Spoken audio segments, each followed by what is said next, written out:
talk to us about currently sort of what are the challenges and the opportunities for now, and what does the future hold potentially, even though we're nowhere near the end of our podcast. But I want to talk a little bit about potentially you could self first in terms of your challenges. What are the challenges in the business at this moment in time? And yes, you've got this beyond 100, but where's your focus at the moment? I think so. I've been in the early careers manager role for 18 months now. So I joined Bentley as the engagement manager, had a few years in that role, and then transitioned over to early careers back in February of last year. So I'm still quite relatively new to this landscape, and it's quite a complicated one of the apprenticeship levy, apprenticeship standards, and I feel like maybe the first 12 months I was finding my feet and kind of getting used to our ways of working, and now it's about elevating our programmes and our experience as well. So there's loads to go at.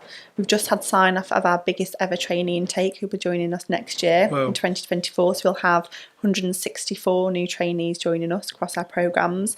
So it's really my role to think about actually how can we make sure that we give that great experience as a trainee but with bigger numbers.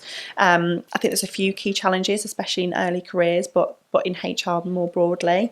Diversity is not just a kind of buzzword anymore. It needs to be woven into strategy, and I think making sure that we appeal to a diverse skill set is really important to us.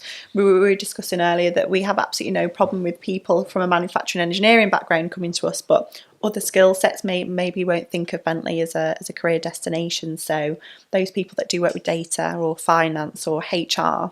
So that's part of my role in terms of appealing to those broader skill sets. And then I think the second challenge of HR professionals at the moment is retention and retaining those skills. So we don't often hear about the war on talent anymore so much as maybe in the last few years, but I think it's absolutely still there. The whole principle with early careers is that you identify your future skill sets and you kind of raise your own in terms of building that capability, but you need to retain them after those programs as well. I think that's really that's a big challenge, and we're looking at how we continue to support colleagues after their programs. It's a really key area of focus for us.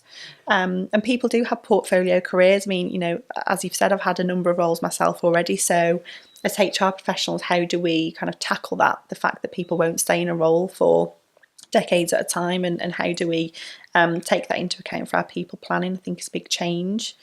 And I think lastly, the role of technology is absolutely huge, and I think will be in the next few years. So obviously we've seen a lot of debate in the news around AI and technology and how that's going to shape the world of work, and I don't think we can underestimate that. And how do we bring in trainees that are digital natives and consume their content in a completely different way than maybe the rest of the workforce, but learn from each other. So I think there's loads to go at in the early career space, and I think it's Canny Conversation Podcast Series 5 by Safaraz Ali.